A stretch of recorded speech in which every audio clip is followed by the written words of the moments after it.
পৃথিবীর সবচেয়ে কম বয়সী সিরিয়াল কিলার, বয়স ৮ বছর, বাড়ি ভারতবর্ষের বিহারে। হ্যাঁ, ঠিকই শুনেছেন, মাত্র ৮ বছর বয়সী একটা ছোট্ট ছেলে সিরিয়াল কিলিং এর প্যাটার্ন দেখে কেঁপে উঠেছিল পুলিশ ডিপার্টমেন্টের কর্তারা। আসসালামু আলাইকুম গাইস, আশা করি ভালো আছো। আলহামদুলিল্লাহ তোমাদের দোতে আমি ভালো আছি। তো আবারও ফিরে আসছি তোমাদের মাঝে নতুন একটি ভিডিও নিয়ে। তো আশা করি ভিডিওটি তোমাদের কাছে খুব ভালো লাগবে। তো আজকের ভিডিও টাইটেলটি ছিল ৮ বছর বয়সী সিরিয়াল কিলার। হ্যাঁ, মানে বুঝতেই পারছো, মানে একজন শিশু ৮ বছর বয়সে সে একজন সিরিয়াল কিলার। তো সেটা নিয়ে আজকে আমরা রিয়েক্ট করবো। তো ভিডিওটি নেওয়া হয়েছে সুজনীর চ্যানেল থেকে। তো তাদের ভিডিও লিঙ্কটি অবশ্যই আমাদের চ্যানেলের ডেসক্রিপশন বক্সে তোমরা পেয়ে যাবা, চাইলে তোমরা চেক আউট করতে পারো। আর তোমরা যারা আমার চ্যানেলে নতুন আছো অবশ্যই আমার চ্যানেলটিকে সাবস্ক্রাইব করতে বলো না, পাশে থাকা বেল আইকনটি প্রেস করে দিও যাতে নতুন নতুন ভিডিওর আপডেট খুব সহজে তোমরা পেয়ে যাও। তো চলো বেশি দেরি না করে আজকে ভিডিও রিয়াকশন শুরু করি। 1 2 3। পৃথিবীর সবচেয়ে কম বয়সী সিরিয়াল কিলার, বয়স ৮ বছর, বাড়ি ভারতবর্ষের বিহারে। আচ্ছা, হ্যাঁ, ঠিকই শুনেছেন, মাত্র ৮ বছর বয়সী একটা ছোট্ট ছেলে সিরিয়াল কিলিং এর প্যাটার্ন দেখে কেঁপে উঠেছিল পুলিশ ডিপার্টমেন্টের কর্তারা। কারো বিশ্বাসই হচ্ছিল না যে একটা ৮ বছর বয়সী বাচ্চা ছেলে এতটা নৃশংসভাবে এতগুলো মানুষকে মারতে পারে। কিন্তু my কেন God! একটা ৮ বছর বয়সী বাচ্চা ছেলে আচমকা সিরিয়াল কিলার হয়ে উঠলো, আর কিভাবেই বা পুলিশ ধরলো তাকে? নমস্কার, আমি সুজয় নীল। সিরিয়াল কিলার নিয়ে আজ অব্দি অনেক ভিডিওই হয়তো দেখেছেন আপনারা, কিন্তু ভারতবর্ষ তথা পৃথিবীর সবচেয়ে কম বয়সী সিরিয়াল কিলারের এই কাহিনীটা সেই সব ভিডিওর থেকে একেবারে আলাদা। কথায় আছে, বাচ্চারা নাকি সৃষ্টিকর্তার আর একটা রূপ, কিন্তু কোনো বাচ্চার মধ্যে যদি সৃষ্টিকর্তার বদলে শয়তানের রূপ দেখা যায় তখন কি হয়? তাহলে চলুন আজ সেই গা শিউড়ে দেওয়া শয়তানের গল্পটাই বলি আপনাদের সকলকে। আচ্ছা দেখি। সাল ২০০৭, বেগুসারাইয়ের ভগবানপুর পুলিশ স্টেশনের বাইরে গোটা গ্রাম ভেঙে পড়েছে। কারণ ভিতরে তখন নাকি এক ভয়ঙ্কর সিরিয়াল কিলার ধরা পড়েছে পুলিশের জালে। সিরিয়াল কিলারের পরনে একটা সাদা স্যান্ডো গেঞ্জি আর হাফ প্যান্ট। ইনভেস্টিগেশন করতে আসা পুলিশ অফিসার রুমের মধ্যে ঢুকেই চমকে গেলেন। সিরিয়াল কিলার কোথায়? উল্টো দিকে চেয়ারে তো একটা বাচ্চা ছেলে বসে আছে। তাহলে এই বাচ্চা ছেলেটা এতগুলো খুন করেছে? ইনভেস্টিগেটিং অফিসার একটু ধাতস্থ হয়ে বাচ্চা ছেলেটাকে প্রশ্ন করলেন, তোমার নাম কি? উত্তরে ৮ বছর বয়সী বাচ্চা ছেলেটা বলে উঠল, অমরজিৎ সাদা। এরপরেই অফিসার বলে উঠলেন, তুমি কি এতগুলো খুন করেছো অমরজিৎ? এই প্রশ্নটা শুনে অফিসারের দিকে মাথা তুলে তাকালো অমরজিৎ আর বলল, আগে আমাকে বিস্কুট খাও, তারপর আমি সবটা বলবো। সঙ্গে সঙ্গে বিস্কুট আনানো হলো অমরজিতের জন্য। নিমেষে এক প্যাকেট বিস্কুট শেষ করে জল খেয়ে অমরজিৎ শুরু করলো কথা বলা। আর অমরজিতের বলা এক একটা খুনের বর্ণনা শুনে কেঁপে কেঁপে উঠতে লাগলেন উল্টো দিকে বসে থাকা ইনভেস্টিগেটিং অফিসার।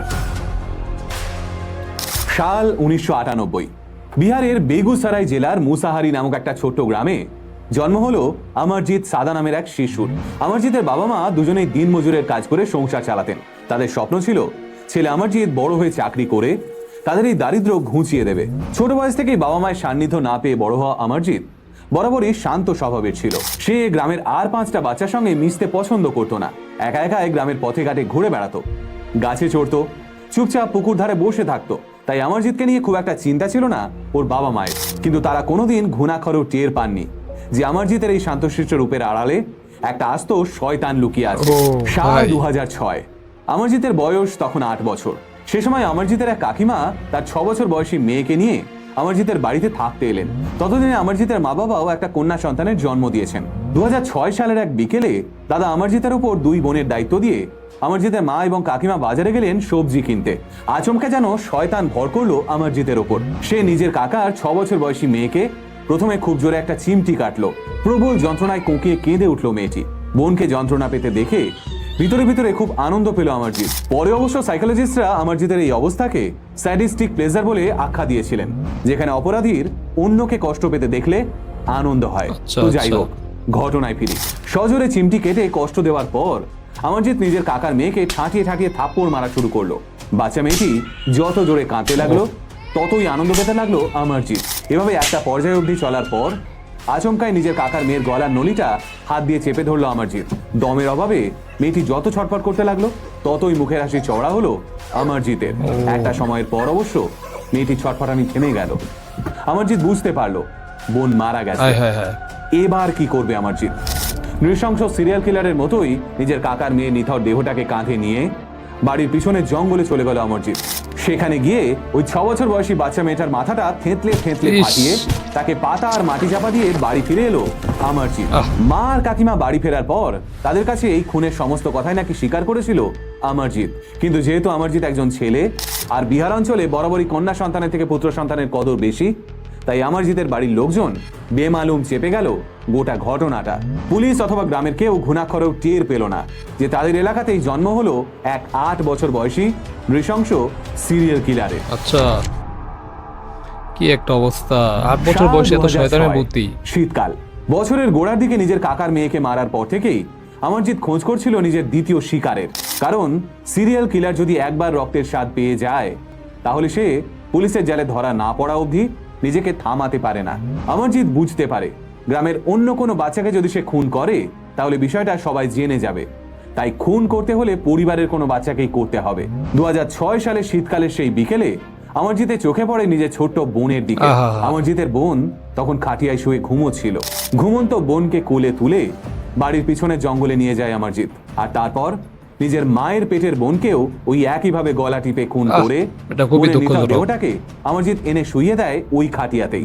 খানিকটা বাদে অমরজিতের মা যখন মেয়েকে খাওয়ানোর জন্য ঘুম থেকে তুলতে যান, তিনি বুঝতে পারেন মেয়ের শরীর ঠান্ডা হয়ে গেছে, মেয়ে আর বেঁচে নেই। আহা। এই ভয়ঙ্কর দৃশ্য দেখে অমরজিতের মা বুঝতে পারেন ঠিক কার জন্য ওর মেয়ের এমন অবস্থা হয়েছে। কিন্তু আশ্চর্যজনকভাবে এইবারও অমরজিতের মা এবং বাবা গোটা ঘটনাটা চেপে যান। হ্যাঁ, নিজের ছেলের হাতে নিজের মেয়েকে মরতে হয়েছে জেনেও চুপ করে থাকেন অমরজিতের মা বাবা।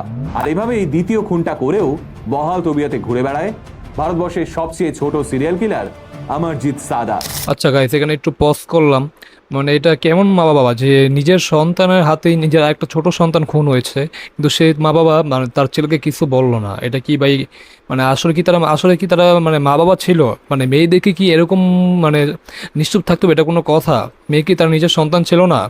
মানে অ্যাটলিস্ট তো তারা তার ছেলেদেরকে শাসন করে মানে বোঝাতে পারতো। মানে শাসন তো করার কোনো প্রশ্নই আসে না এখানে। শিশু আইনের মানে শিশু আইনের দ্বারা যেগুলো কি বলে মানে যে শাস্তি হয় ওই শাস্তি দিতে পারতো। কিন্তু মানে বুঝলাম না, মানে ছেলের প্রতি এত ভালোবাসা দেখে নিজের ছোট্ট মেয়েকে মেরে ফেললো, এটা কোনো খবর নেই বা এটা কোনো বিচার হলো না। এটা আসলে দুঃখজনক। আর 8 বছর বয়সে সিরিয়াল কিলার আসলে মানে মাথার মধ্যে শয়তানি বুদ্ধি হলে যা হয় আর কি। তো যাই হোক, ভিডিওটি আবার আমরা প্লে করি, চলো শুরু করা যাক। কিন্তু তারপর পুলিশের জালে কিভাবে ধরা পড়লো অমরজিৎ? তাহলে কি সে এরপর আরো খুন করেছিল? সেটা জানতে হলে আমাদের ঢুকে পড়তে হবে ভিডিওর পরবর্তী অধ্যায়। আচ্ছা, মোর্দার অফ সাল 2007। অমরজিৎ ততদিনে প্রাইমারি স্কুলে ভর্তি হয়েছে। একদিন এই প্রাইমারি স্কুলের বারান্দাতেই অমরজিতের চোখ পড়লো একটা 6 মাস বয়সী বাচ্চা মেয়ে শুয়ে ঘুমোচ্ছে। এই বাচ্চা মেয়েটার নামই হলো খুশবু। আসলে তার ঠিক মিনিট 10 আগেই খুশবুর মা চুনচুন দেবী নিজের মেয়েকে স্কুলের বারান্দায় ঘুম পাড়িয়ে বাড়ি গেছিলেন একটা কাজে। কাজ সেরে চুনচুন দেবী যখন স্কুলে ফিরলেন তখন আর নিজের মেয়ে খুশবুকে তিনি খুঁজে পেলেন না। চারদিকে হুলস্থুল পড়ে গেল, কারণ গ্রামের স্কুল থেকে বাচ্চা চুরি হয়েছে। এমন ডামাডোলের পরিস্থিতিতেই অমরজিৎ সাদার পরিবারের এক মহিলা এসে উপস্থিত হলেন চুনচুন দেবীর কাছে আর বললেন, আমি হয়তো জানি কাকে চেপে ধরলে তুমি তোমার বাচ্চার খোঁজ পাবে, তবে তার আগে তোমাকে আমার সঙ্গে থানায় যেতে হবে। ঠিক তারপরেই চুনচুন দেবী আর সাদা পরিবারের ওই মহিলা সদস্য মিলে হাজির হলেন ভগবানপুর পুলিশ স্টেশনে। পুলিশ যখন অমরজিতের খোঁজে এলাকায় এলো তখন অমরজিৎ প্রাইমারি স্কুলের পিছনের দিকে একটা মাঠে খেলছিল। পুলিশ প্রথমে বিশ্বাসই করতে পারেনি খুশবুর উদা হওয়ার পেছনে এই একরত্তি বাচ্চা ছেলের হাত থাকতে পারে। কিন্তু পুলিশের ভুল ভাঙে কিছুক্ষণের মধ্যেই, যখন ক্রমাগত হাসতে থাকা অমরজিৎ এক পর্যায়ে খুনের কথা কনফেস করে। পুলিশকে অমরজিৎ এমন কিছু কথা বলে যা শুনে কেঁপে ওঠেন তদন্ত করতে আসা পুলিশেরা। তারা সঙ্গে সঙ্গে অমরজিৎকে নিয়ে হাজির হন ভগবানপুর পুলিশ স্টেশনে। এদিকে গোটা গ্রাম ভেঙে পড়ে ভগবানপুর পুলিশ স্টেশনের বাইরে। সেই ভিড়ের মধ্যেই দাঁড়িয়ে হাউ হাউ করে কাঁদতে থাকেন অমরজিতের মা এবং বাবা। পুলিশ স্টেশনের মধ্যে বসে বিস্কুট খাওয়া শেষ হতেই অমরজিৎ বলতে শুরু করে, খুশবু যখন স্কুলের বারান্দায় ঘুমোচ্ছিল আমি ওকে ওখান থেকে তুলে নিয়ে যাই। তারপর স্কুলের পেছনে ঝোপের মধ্যে নিয়ে গিয়ে ওকে গলা টিপে মারার চেষ্টা করি, কিন্তু খুশবু কিছুতেই কাঁদছিল না। তাই আমি ওর মাথাটা ইট দিয়ে থেঁতলে দিয়েছি আর তারপর ওখানেই একটা জায়গায় খুশবুকে পুঁতে দিয়েছি। এরপর অবশ্য নিজের আগের দুটো খুনের কথাও পুলিশের কাছে স্বীকার করে নেয় অমরজিৎ। কিন্তু পুলিশের সবচেয়ে আশ্চর্য লাগে যে এই খুনের কথাগুলো বলার সময় অমরজিতের মুখে কোনো ভয় বা রাগ ছিল না। সে হাসতে হাসতে একটার পর একটা খুনের বর্ণনা দিতে থাকে পুলিশের কাছে। এরপর অমরজিৎ পুলিশকে সেই জায়গাতেও নিয়ে যায় যেখানে সে খুশবুকে পুঁতে রেখেছিল। ব্যাস, অমরজিতের এই ঘটনাটা প্রকাশ্যে আসতেই মিডিয়ায় হুলস্থুল পড়ে যায়। সকাল বিকেল ব্রেকিং নিউজে শুধু একটাই নাম ভেসে আসতে থাকে, অমরজিৎ সাদার, youngest serial killer of the world. কিন্তু ভারতবর্ষ তথা বিশ্বের সবচেয়ে কম বয়সী সিরিয়াল কিলারের এই ঘটনাটা বেশ কিছু সন্দেহজনক প্রশ্ন তুলতে শুরু করে সেই সময়, যেগুলো খতিয়ে দেখলে হয়তো এই কেসের মোড় অন্যদিকে ঘুরে যেত। কি সেই প্রশ্ন? সেটাই বলবো ভিডিওর পরবর্তী অধ্যায়। আচ্ছা, প্রশ্ন 1, একটা 8 বছর বয়সী বাচ্চা ছেলের মাথায় কি এতটাও বুদ্ধি থাকে যে খুন করার পর সেই মৃতদেহগুলোকে মাটিতে পুঁতে দিয়ে অথবা লুকিয়ে রেখে আসতে হয়? প্রশ্ন 2, যদি অমরদীপ সাদার মোটিভই থাকতো খুনের কথা লুকানোর, তাহলে সে পুলিশের কাছে হাসতে হাসতে খুনের কথাগুলো স্বীকার করে নিল কেন? প্রশ্ন 3, ঠিক এখানেই আর এক মহল থেকে প্রশ্ন উঠেছিল, অমরজিতের সঙ্গে এই খুনগুলোতে আর কি কেউ যুক্ত ছিল? হয়তো সে অমরজিৎকে ঢাল করে নিজে আড়ালে সরে গেছিল। তবে 4 নম্বর প্রশ্নটা ছিল সবচেয়ে ভয়ানক। অবশ্যই এটাকে প্রশ্ন না বলে খুনের অল্টারনেটিভ থিওরিও বলতে পারেন। অনেকের মতে এই খুনগুলোর একটাও অমরদীপ করেনি। আসলে অমরদীপ নাকি বরাবরই সাদাসিধে বোকাশোকা স্বভাবের ছেলে ছিল। ওর বয়সী আর 5টা বাচ্চা থেকে অমরদীপের বুদ্ধিও নাকি খানিকটা কম ছিল। এবার তাহলে প্রশ্ন উঠতেই পারে, খুনগুলো তাহলে হলো কেন? এবার খেয়াল করে দেখুন, এই ঘটনায় যে 3 জন মারা গেছিল তারা প্রত্যেকেই কন্যা সন্তান ছিল। আর আমরা সবাই জানি আজও আমাদের ভারতবর্ষে কন্যা ভ্রূণ হত্যার মতন নৃশংস কাজ প্রায়ই ঘটতে থাকে। আর ঠিক এখানেই প্রশ্ন ওঠে, অমরজিৎ সাদার পরিবার এবং চুনচুন দেবীর পরিবার মিলিত হয়ে অমরজিৎকে ফাঁসায়নি তো? হয়তো তারা নিজেরাই কন্যা সন্তানের খুন করেছিল আর সিধে সাদা অমরদীপকে বুঝিয়েছিল পুলিশকে কি বলতে হবে। হ্যাঁ, এমন অনেক উত্তরবিহীন প্রশ্নই জড়িয়ে রয়েছে ভারতবর্ষের সবচেয়ে কম বয়সী সিরিয়াল কিলারের এই আশ্চর্য ঘটনার সঙ্গে। কিন্তু অমরজিতের কি হলো শেষমেশ? সে এখন কোথায় আছে? সেই সবটা জানতে হলে ঢুকে পড়তে হবে ভিডিওর শেষ অধ্যায়ে। 2007 সালে যখন অমরজিৎ পুলিশের হাতে ধরা পড়ে, তখন অমরজিতের বয়স ছিল মাত্র 9 বছর, অর্থাৎ সে ছিল নাবালক। এবার ইন্ডিয়ান পিনাল কোড অনুযায়ী একজন নাবালককে কখনোই জেলের কয়েদিদের মতো ট্রিট করা উচিত নয়। তাই অমরজিৎকে একটা জুভেনাইল হোমে পাঠানোর বন্দোবস্ত করা হয়। সেখানকার ডাক্তাররা অবশ্য অমরজিতের ট্রিটমেন্ট করার সময় রিপোর্টে জানান অমরজিতের কন্ডাক্ট ডিসঅর্ডার নামক একটা সাইকোলজিক্যাল সমস্যা রয়েছে, যেখানে একজন মানুষ অন্যের ক্ষতি করে অন্যকে আহত হতে দেখলে আনন্দ পায়। আর ঠিক এখানেই অমরজিৎকে যারা সাদাসিধে বলে নির্দোষ প্রমাণ করার চেষ্টা করেছিল তাদের বিরুদ্ধে একটা প্রশ্ন ওঠে। ওই 3টে মেয়েকে যেভাবে মারা হয়েছিল তাতে একটা বিষয় স্পষ্ট, মারা যাওয়ার আগে ওরা খুবই কষ্ট পেয়েছিল, যন্ত্রণায় ছটফট করেছিল। আর অমরজিতের আসল আনন্দই কিন্তু এই কষ্ট আর এই যন্ত্রণাতে লুকিয়েছিল। এবার যেটা সবচেয়ে বড় প্রশ্ন সেটা হলো, এখন অমরজিৎ কোথায়? জানলে চমকে যাবেন। এখন হয়তো অমরজিৎ আপনার পাশের বাড়িতেই রয়েছে, অথবা ভিড় ট্রেনে আপনার পাশেই দাঁড়িয়ে রয়েছে, কিংবা নিজের ঘরে বসে বহাল তবিয়তে এই ভিডিওটা দেখছে। কারণ 2016 সালে অমরজিতের 18 বছর বয়স হতেই ওকে জুভেনাইল হোম থেকে মুক্তি দিয়ে দেওয়া হয়। হ্যাঁ, অমরজিৎ এখন সম্পূর্ণ নতুন নামে, নতুন পরিচয়ে ভারতবর্ষের কোনো একটা জায়গায় বসবাস করছে। হয়তো কিছুক্ষণ আগেও যে ডেলিভারি পার্টনার আপনার কাছে খাবারটা দিয়ে গেল সেটাই অমরজিৎ, অথবা আপনার ফ্ল্যাটের নিচে যে ছেলেটা নতুন সিকিউরিটি গার্ডের কাজ নিয়েছে সেটাই অমরজিৎ। আমরা শুধু এইটুকু জানি, এখন অমরজিতের বয়স 25-26 বছর। ব্যাস। পৃথিবীর সবচেয়ে কম বয়সী সিরিয়াল কিলারের এই ঘটনাটা আপনাদের কেমন লাগলো কমেন্টে জানাতে ভুলবেন না। কিন্তু আজ এ পর্যন্তই থাক, দেখা হচ্ছে পরের ভিডিওতে। সকলে ভালো থাকবেন, সুস্থ থাকবেন। আর হ্যাঁ, সোশ্যাল মিডিয়ায় আলাপ হওয়া 25-26 বছর বয়সী নতুন কোনো অবাঙালি ছেলের সঙ্গে দেখা করার আগে অবশ্যই একটু সাবধানতা অবলম্বন করবেন। নমস্কার। তো যাই হোক গাইস, ভিডিওটি এখানে শেষ হয়ে গেল। হ্যাঁ, মানে 8 বছর বয়সে একজন সিরিয়াল কিলার, বুঝতে পারছো? মানে 8 বছর বয়সে মানে সে মানুষকে হত্যা করতে পারলে তার মানে মনের মধ্যে হাসি জেগে ওঠে, ইত্যাদি ইত্যাদি। তো এটা আসলেই খুবই কি বলে, মানে খুবই দুঃখজনক।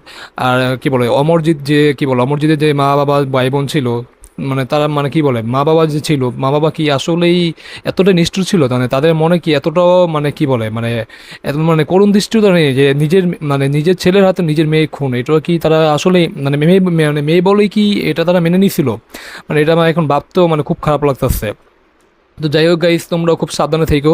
মানে কি বলবো, মানে কিছু বলার ভাষা নেই। আমি মানে কথা শুনেই মানে আমি কথাগুলি বলতে মানে এক্সপ্লেন করবো সেটাও করতে পারতেছি না, মানে এমন একটা ঘটনা শুনলাম। তো তোমাদের কাছে ভিডিওটি কেমন লেগেছে অবশ্যই তোমরা কমেন্ট করে জানিয়ে দিও, অ্যান্ড ভালো লাগলে অবশ্যই লাইক করে দিও, যারা নতুন হলে অবশ্যই সাবস্ক্রাইব করে পাশে থাকা বেল আইকনটি প্রেস করে দিও। তো আজকে এই পর্যন্তই, দেখা হবে নতুন কোনো ভিডিওতে। সে পর্যন্ত তোমরা ভালো থাকো। আল্লাহ হাফেজ।